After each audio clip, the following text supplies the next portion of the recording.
আমরা ভাবছিলাম যে কোনো মানুষ হয়তো আমাদের ভয় দেখানোর জন্য এরম করছে, কিন্তু না, মানুষ না। যা দেখলাম তাতে আমাদের গায়ের রক্ত যেন জমে বরফ হয়ে গেল। কি করব কিচ্ছু বুঝতে পারলাম না। কলাবন থেকে বেরিয়ে এলো এক ভয়ঙ্কর প্রেত।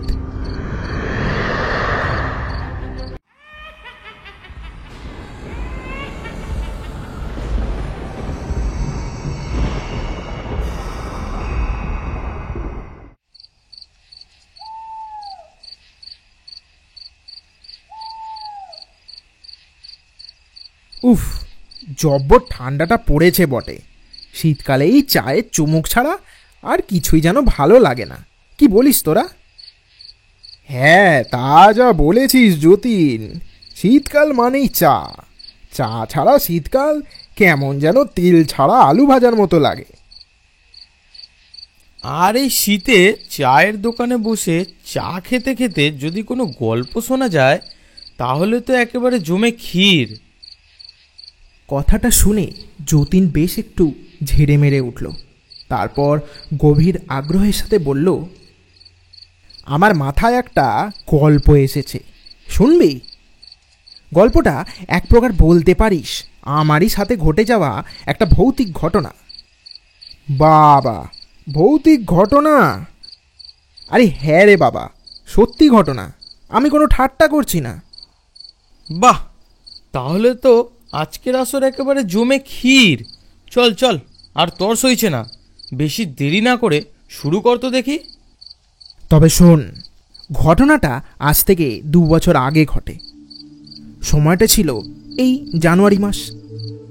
আমি আর আমার 2 বন্ধু মিলে ঠিক করলাম যে আমরা একদিন রাতের বেলায় পিকনিক করব। তখন বেশ জাঁকিয়ে ঠান্ডাটাও পড়েছিল, তাই সবারই মনটা পিকনিক করার জন্য অকুল হয়েছিল। তাই এক কথায় সবাই রাজি হয়ে যায়।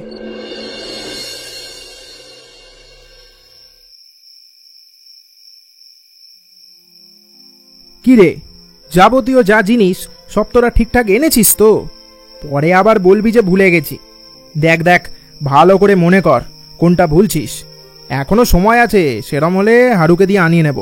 কি বলিস রে হারু? আরে হ্যাঁ হ্যাঁ, যা বলবি সেট করে এনে দেবো এক্ষুনি। এখন তোরা দেখে বল একটু। সবই মোটামুটি আনা হয়ে গেছে। যতীন, বরং তুই মাংসটা রান্না করা শুরু করে দে, আমি ভাতটা দেখছি। কোনো কিছুই তো বাদ যাচ্ছে না, কিন্তু একটা জিনিস হলে খুব ভালো হতো রে, মানে একেবারে এই পিকনিকটা জমে যেত। কি জিনিস বল, হারু এনে দিচ্ছে। না থাক, ছাড়, এমন কোনো জরুরি জিনিসও না। আরে বাবা বল না, তুই এত ন্যাকামি কেন করছিস বলতো? না রে, বুঝছিস না, বেকার রাতের বেলায় ঝামেলায় পড়তে হবে। আরে বল না ভাই। কলা পাতা। আগে হ্যাঁ, ঠিকই শুনেছিস, আমি বলছিলাম আর কি, ওই কলা পাতায় করে যদি গরম গরম ভাত আর কষা মাংস খাওয়া যেত তাহলে ব্যাপারটা জমে যেত আর কি। কিন্তু এত রাতে আর কোথা থেকেই বা কলা পাতা আনবি? তাই বলছিলাম না আর কি, তুই যা হুজুকে, এক্ষুনি কলা পাতা আনতে গিয়ে না তুই আবার মাঠটার খেয়ে বসিস, তাহলে আর পিকনিক ভুলে গিয়ে সোজা হাসপাতালে ছুটতে হবে। ছাড়, বাদ দে, কাগজের প্লেটে করে না হয় এইবারে খাওয়া যাক, পরের বারটা দেখা যাবে না হয়। আরে থাম থাম, আমি থাকতে এটা কখনোই হতে দেব না। আজ খেলে কলা পাতাতেই খাবো, না হলে খাবো না, আমি এই বলে দিলাম। হ্যাঁ, এই শুরু হলো তোর জেদ। কি বলবো অভি, তুই আগে থেকে বলতে পারিস না? এবার হারু তো না এনে ছাড়বেই না। তুই তো হারুর জেদ জানিস, হুজুকে ছেলে একটা। আরে বাবা, কেন এত চাপ নিচ্ছিস? আচ্ছা আচ্ছা, তুই বল দেখি, এই এত রাতে তুই কোথার থেকে আনবি কলা পাতা? তোর কি বাপের কলা বাগান আছে? হ্যাঁ আছে, কলা বাগান আছে বই কি, তবে সেটা আমার বাপের না। মানে? মানে আমাদের গ্রামের ওই দক্ষিণ দিকে ভূষণ্ডির মাঠটা ঠিক পেরিয়ে একটা বড় কলা বাগান আছে। শুনেছি ওখানে নাকি কেউ যায় না, তাই মার খাওয়ারও কোনো ভয় নেই। যাব, ঝপ করে কটা কচি কলা পাতায় কোপ মেরে একেবারে নিয়ে আসবো, বুঝলি? তোরা চিন্তা করিস না। সবই বুঝলাম, তবে তুই যে বললি ওই জায়গায় কেউ যায় না। মানুষ যেই জায়গায় যায় না সেই জায়গায় বিশেষ কোনো ব্যাপার থাকে, তাই মানুষ হয়তো যেতে ভয় পায়। কারণটা চোর ডাকাত অথবা কুকর্ম করা লোকেদের ভয়, বা ভূতপ্রেত দেখা যায় সেটার ভয়ও হতে পারে। যতীন, তুই থাম বাপ।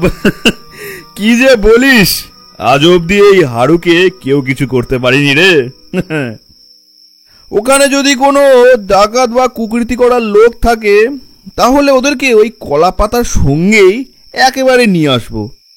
তারপর ওদের সাথে যা করার তোরাই করিস। আমি একাই 100 জনের সাথে পাল্লা দিতে পারি। দেখ, বেশি ফাজলামো মারিস না। বাক বাক করতে করতে যখন সত্যি করে পালে বাঘ পড়বে না, তখন বুঝবি। ছাড়, যেতে হবে না, বাদ দে। না ভাই, আমি যখন বলেছি তখন আমি যাবই। আচ্ছা ঠিক আছে, আমার সাথে তুইও বরং চল, তাহলে তো কোনো সমস্যা থাকবে না। আচ্ছা আচ্ছা, বেশ বেশ। অভি, বুঝলি, ভাতটা বরং আমি এসেই বসাবো। আগে যাই, হারুর সাথে গিয়ে কলা পাতাটা নিয়ে আসি। আচ্ছা যা, তবে আমি এই দিকটা সামলাই, তাড়াতাড়ি চলে আসিস। আরে হ্যাঁ রে, তাড়াতাড়ি আসবো, তুই চিন্তা করিস না। এই বলে আমরা দুজন ভূষণ্ডির মাঠের পাশের কলা বাগানের উদ্দেশ্যে রওনা দিলাম।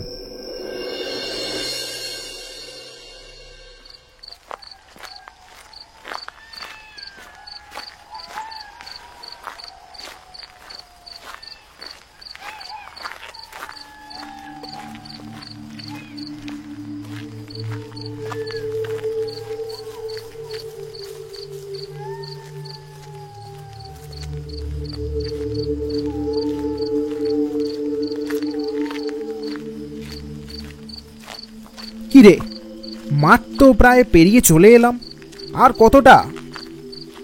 এই তো এসে পড়েছি, আর একটু।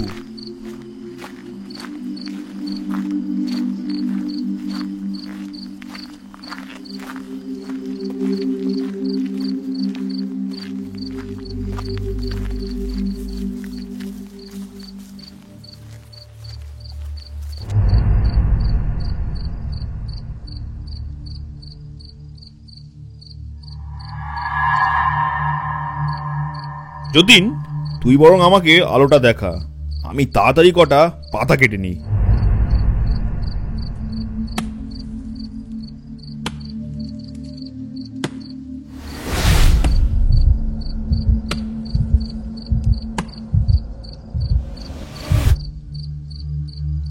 কেউ একটা পিছন দিয়ে দৌড়ে পালালো বলে মনে হচ্ছে না? কি যে বলিস না, এখানে আবার কি আসবে? তুই বেশি চিন্তা করছিস, ওটা তোর মনের ভুল, আর কিছু না। হ্যাঁ, তাও ঠিক। এখানে যা মনে হচ্ছে আমরা দুজন ছাড়া আর কেউই নেই। কি নির্জন জায়গা, কোনো শিয়াল বা কুকুর হবে হয়তো।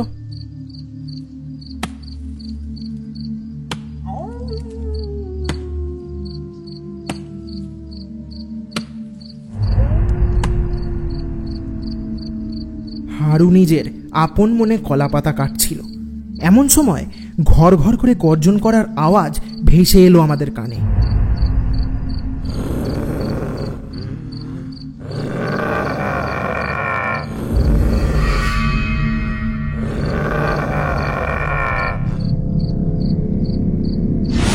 আওয়াজটা কেমন যেন এক অজানা জন্তুর ডাক।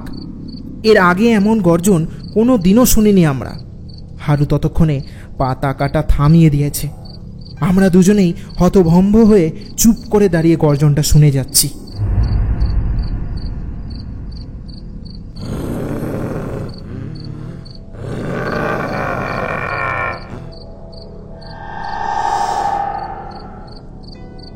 যতীন, আওয়াজটা ঠিক কলা বাগানের ভিতর দিয়ে আসছে বলে মনে হচ্ছে না? আগেই বলেছিলাম এত রাতে এরম জায়গায় আসিস না। তুই শুনলি না আমার কথা, এখন বোঝ। আরে দাঁড়া দাঁড়া, আমার মনে হচ্ছে কেউ ইচ্ছা করে জেনে বুঝে আমাদেরকে এই বাগান থেকে তাড়ানোর জন্য এরকম ভয় দেখাচ্ছে।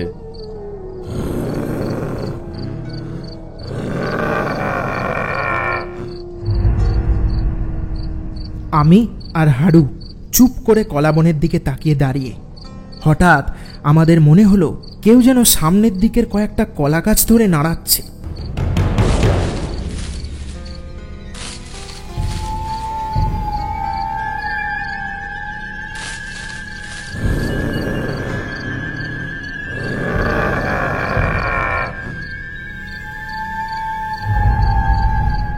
হাড়ু তো হাতে ছুরি নিয়ে একদম তৈরি, বন থেকে যে বাইরে বেরোবে তাকে একেবারে কোপ মেরে শায়েস্তা করে দেবে।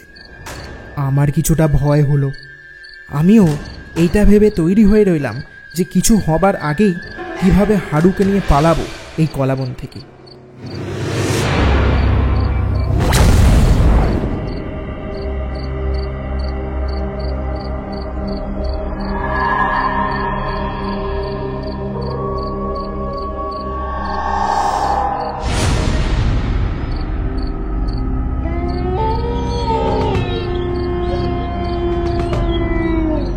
আমরা ভাবছিলাম যে কোনো মানুষ হয়তো আমাদের ভয় দেখানোর জন্য এরম করছে, কিন্তু না, মানুষ না। যা দেখলাম তাতে আমাদের গায়ের রক্ত যেন জমে বরফ হয়ে গেল। কি করব কিচ্ছু বুঝতে পারলাম না। কলাবন থেকে বেরিয়ে এলো এক ভয়ঙ্কর প্রেত। সে কি ভয়াবহ রূপ তার! চোখগুলো লাল টকটকে, ঠিক আগুনের গোলার মতো। সারা শরীরটার তার জরাজীর্ণ অবস্থা। মুখে একটা বিষাক্ত হাসি, গালের এপাশ থেকে ওপাশ ছড়ানো। আস্তে আস্তে সেই প্রেতটা ভয়ঙ্কর রূপ নিয়ে এগিয়ে আসতে থাকলো আমাদের দুজনের দিকে।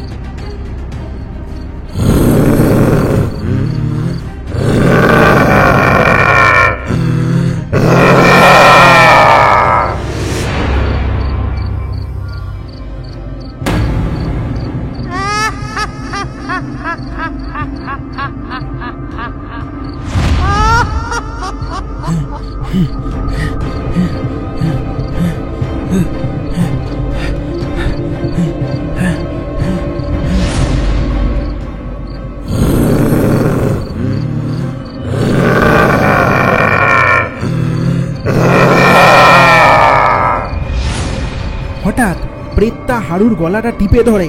সে আমাকেও ধরতে আসে, কিন্তু আমি ততক্ষণে তাকে চুক্কি দিয়ে পালিয়ে যাই সাহায্যের জন্যে। ছেড়ে দে, ছেড়ে দে, ছেড়ে দে শয়তান, ছেড়ে দে আমায়।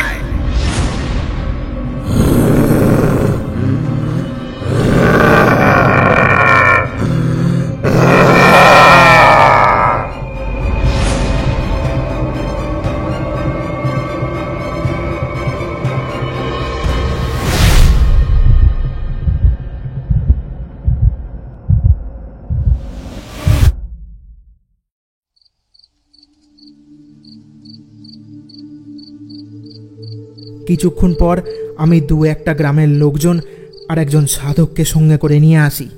তারপর আমরা যে দৃশ্যটা দেখলাম তাতে আমাদের সবার চোখ কপালে উঠল। হাড়ুকে প্রেতটা হাওয়ায় উল্টো করে ভাসিয়ে রেখেছে। সেই প্রেত এখন অদৃশ্য, হাড়ুর জ্ঞান নেই। এটা দেখে সেই সাধক কিছু মন্ত্র পড়তে শুরু করে। ওম ব্রিং ব্রিং চামুণ্ডায় নমঃ, ওম দ্রিং চামুণ্ডায় নমঃ, আদৈ মন্ত্রিং চামুণ্ডায় নমঃ।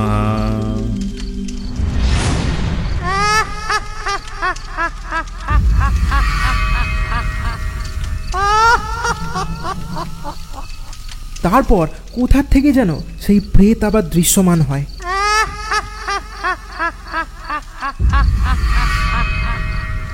ওম ব্রিং ব্রিং চামুণ্ডায় নমঃ, ওম দ্রিং চামুণ্ডায় নমঃ, আদৈ মন্ত্রিং চামুণ্ডায় নমঃ।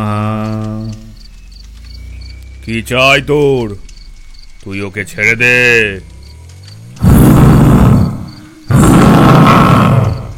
তুই ছাড়বি কিনা বল।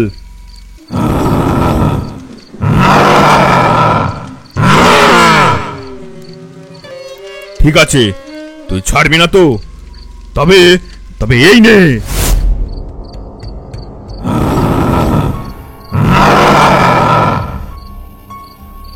সেই সাধক কি যেন ছায়ের মতন একটা ওই প্রেতের দিকে ছুঁড়ে মারে। তারপর সেই প্রেত যেন আস্তে আস্তে তার শক্তি ক্ষরণ করতে শুরু করলো।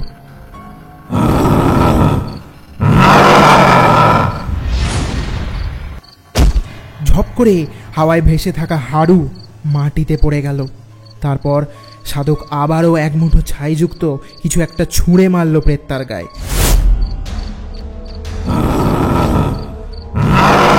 সঙ্গে সঙ্গে সেই প্রেত জ্বলে পুড়ে ছাই হয়ে মাটিতে মিলিয়ে গেল।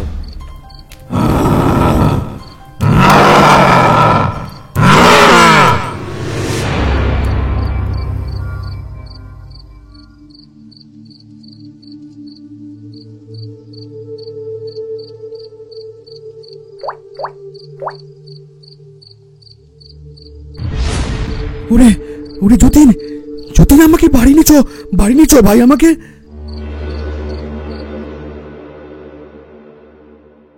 তারপর সেই দিন আর আমাদের পিকনিক করা হলো না। সব আনন্দ যেন একেবারে লোপাট হয়ে গেল। বাবারে, এ তো পুরো সিনেমা রে! যেন মনে হলো কোনো ভুতুরে সিনেমার স্ক্রিপ্ট বললি তুই। হ্যাঁ, ঘটনাটা বেশ ভয়ের বটে। তা যতীন, এখনও কি ওই কলা বাগান ভৌতিক, নাকি এখন আর কোনো ভয়ের ব্যাপারই নেই ওখানে? সেদিনের পর থেকে আজ অবধি কোনো ঘটনা ঘটতে তো শুনিনি। তবে হ্যাঁ, মাঝে মাঝে নাকি লোকে ওই বাগান থেকে এখনও কোনো অদ্ভুত আওয়াজ পায়। ওই প্রেত তো পুরো জ্বলে ছাই হয়ে গেছে। কি জানি, হয়তো আবার কোনো অন্য অশরীরই বাসা বেঁধেছে ওই বাগানে। আমরা কথাটা বলছিলাম, এমন সময় শিবু জেঠু আমাদের সামনে দিয়ে হেঁটে যাচ্ছিল। আমরা শিবু জেঠুকে ডাক দিয়ে বললাম, ও জেঠু, এত রাতে কই যাও তুমি? আরে আর বলিস নি রে, বাড়িতে আজ কালী পুজো, যজ্ঞ হইবে। পুজোয় বসে ঠাকুর মশাই কলা খুঁজছে। তোর জেঠিমার মনে ছিল না যে কলা লাগবে, তাই আমাকে কটা কলা আনতে বলল। এখন তোরাই বল, এই এত রাতে আমি কলা কোথায় পাই? বাগানে চুরি করা ছাড়া আর যে কোনো উপায় নাই রে। তাই ওই ভূষণ্ডির মাঠের পাশের কলা বাগানের দিকে যাচ্ছি। শুনেছি নাকি ওখানে কোনো লোক যায় না, তাই মার খাবার ভয়ও নেই। জেঠু, তুমি কারুর কলা বাগানে ঢুকে কলা চুরি করো, দু এক ঘা মারও খেয়ে নাও, তোমার খুব জোর আত্মসম্মানহানি হবে, তবে প্রাণে বেঁচে যাবে তুমি। আর যদি বেশি সাহস নিয়ে ওই ভূষণ্ডির মাঠের পাশের কলা বাগানে গিয়ে অশরীরীর পাল্লায় পড়তে চাও, তাহলে যাও ওই কলা বাগানে।